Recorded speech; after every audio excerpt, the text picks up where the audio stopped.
जय हिंद विद्यार्थी मित्रांनो, आपल्या सगळ्यांचं जीडी क्लासेस या युट्यूब चॅनलमध्ये स्वागत आहे. विद्यार्थी मित्रांनो, जर आपण आपल्या चॅनलला सबस्क्राईब केलं नसेल तर सबस्क्राईब करा आणि ज्या विद्यार्थ्यांनी आपल्या चॅनलला सबस्क्राईब केले त्या सर्वांचं धन्यवाद. विद्यार्थी मित्रांनो, आज आपण 8th स्टँडर्ड साठी लेसन नंबर 15 एरिया बघणार आहे. आजपर्यंत विद्यार्थी मित्रांनो आपण एरिया ऑफ रेक्टँगल बघितलाय, एरिया ऑफ स्क्वेअर बघितलाय, एरिया ऑफ ट्रायंगल पण बघितलाय. त्याच्यामधलं काही फॉर्म्युला आपल्याला माहित आहे. Area of square side square असतो. त्यानंतर एरिया ऑफ रेक्टँगल हा लेंथ इंटू ब्रीथ असतो. त्यानंतर area of triangle 1/2 base into height. हे आपल्याला आजपर्यंत एरियाचं फॉर्म्युला झालेलं आहे. आता आपण जरा न्यू पॅरलोग्राम कडे जाणार आहे. Area of parallelogram. आता एरिया ऑफ पॅरलोग्राम जो पार्ट आहे ती क्वाड्रिलॅटरलचा एक टाइप आहे. ते काय आहे बघा, क्वाड्रिलॅटरलचा एक टाइप आहे. एरिया ऑफ क्वाड्रिलॅटरल पॅरलोग्राम म्हणजे काय, having opposite sides are parallel. त्या क्वाड्रिलॅटरल मध्ये अपोजिट साइड काय असल्या पाहिजे, त्या पॅरलल असल्या पाहिजे. या क्वाड्रिलॅटरल मध्ये बघा एडी आणि बीसी ह्या दोन अपोजिट साइड. अपोजिट साइड म्हणजे काय, समोरच्या बाजू. एडी ची समोरची बाजू काय आहे, बीसी. ह्या दोन्ही एकमेकाला पॅरलल आहेत. सेम एबी आणि डीसी ह्या पण दोन साइड काय आहेत, एकमेकाला समोर आहेत, अपोजिट आहेत. त्या पण एकमेकाला काय पॅरलल आहेत. आता ह्यामध्ये एई त्या पॅरलोग्रामची काय हाईट आहे. त्याच्या काय प्रॉपर्टीज आहेत त्या. Opposite angles are congruent.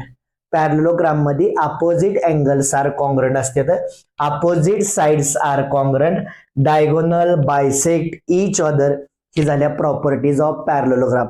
First property opposite angles are congruent, diagonals bisect each other and opposite sides are congruent.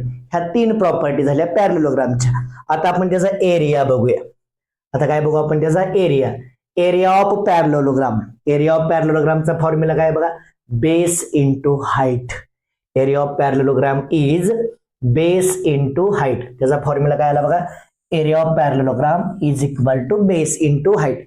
त्याची बेस आणि हाईट. समजा एखादा असा पॅरलोग्राम आहे तर त्याचं काय करायचं, बेस आणि हाईट बघायची. ही त्याचा काय असेल बेस आणि ही त्याची काय असेल हाईट. आता पहिला क्वेश्चन प्रॅक्टिस सेट 15.1 मधला पहिला question. If base of parallelogram is 18 centimetre. जर त्या पॅरलोग्रामचा बेस हा 18 सेंटीमीटर असेल and it's height is 11 centimetre, find its area. आपल्याला काय करायचं आहे, त्याचा एरिया फाइंड करायचा आहे. दिलेलं गिव्हन अगोदर लिहून घ्यायचं. गिव्हन काय बघा, base is equal to 18 centimetre. त्याची हाईट दिली आपल्याला, height is equal to 11 centimetre. Height is equal to काय बघा 11 centimetre.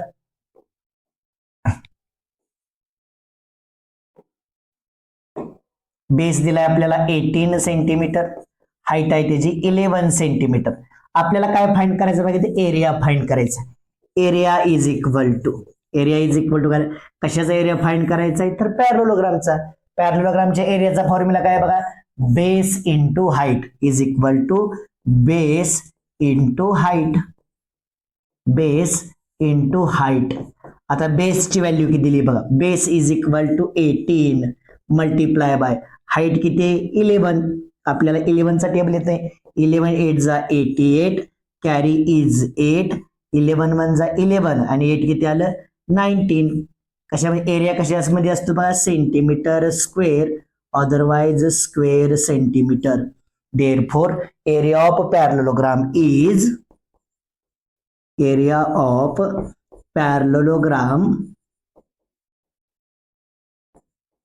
Gram is 198 centimetre square. हा झाला आपला फर्स्ट क्वेश्चन 15.1 मधला. आता आपण सेकंड क्वेश्चन बघूया. सेकंड क्वेश्चन दिलाय आपल्याला. इफ काय दिले बघा, इफ एरिया ऑफ पॅरलोग्राम. या क्वेश्चन मध्ये आपल्याला एरिया ऑफ पॅरलोग्राम दिलाय. ते किती दिलाय बघा, area of parallelogram is equal to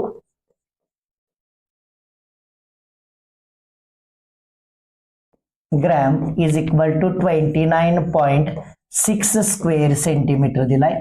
त्याचे बेस दिलाय आपल्याला 8 सेंटीमीटर आणि त्याचे काय फाइंड करा म्हणलंय आपल्याला, हाईट. त्याची काय फाइंड करायची आपल्याला, height is equal to question mark. आता आपल्याकडे एरिया ऑफ पॅरलेलोग्रामचा विद्यार्थी मित्रांनो फॉर्म्युला आहे. ती काय आहे बघा, area of parallelogram is equal to area of parallelogram is equal to base into height. Base into काय आहे बघा, हाईट. बेस किती दिला आपल्याला, ती पुट करूया आपण 8. हाईट आपल्याला फाइंड करायचे, ती आहे अशीच लिहून घ्यायची. आणि एरिया ऑफ पॅरलेलोग्राम दिलाय आपल्याला किती, 29.6. आता डिवाइड करू आपण. मग 8 मल्टिप्लिकेशन मध्ये या साईड आल्यावर काय होईल, divide 29.6 upon 8 is equal to काय आलं, हाईट. इज इक्वल टू काय आलं विद्यार्थी मित्रांनो, हाईट.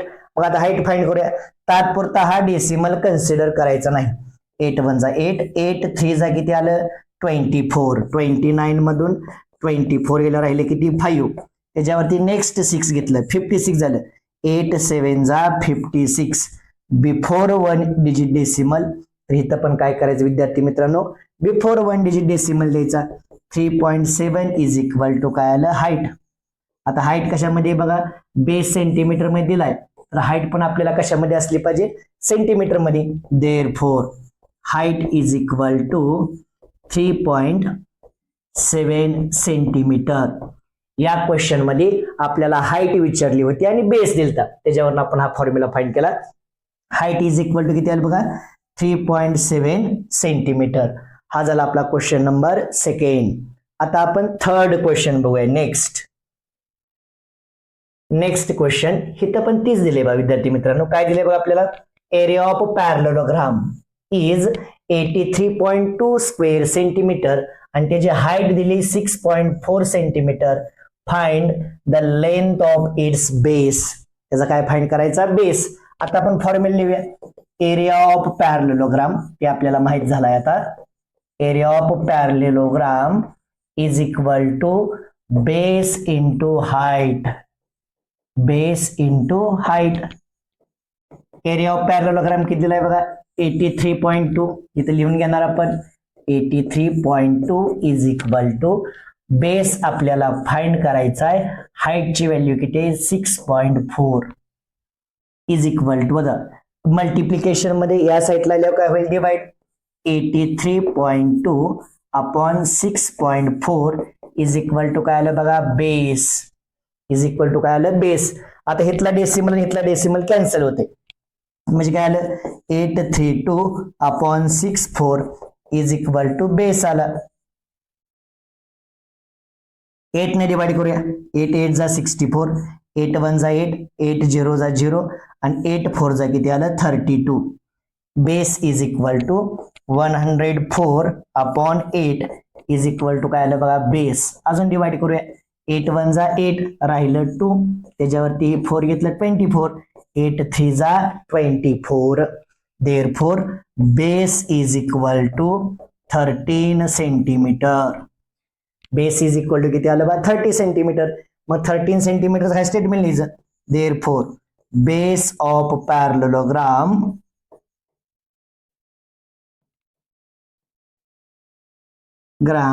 Is 13 centimetre. त्या पॅरलेलोग्रामचा बेस किती आला बघा, 13 सेंटीमीटर. हा झाला आपला क्वेश्चन नंबर 3. नेक्स्ट क्वेश्चन बघूया आपण. लास्ट क्वेश्चन ह्याच्यामध्ये नाही बघा. हे झाला आपला प्रॅक्टिस सेट 15.1. जर विद्यार्थी मित्रांनो आपल्याला हा प्रॅक्टिस सेट आवडला असेल तर लाईक करा, शेअर करा आणि आपल्या चॅनलला सबस्क्राईब करा. तोपर्यंत जय हिंद, जय महाराष्ट्र.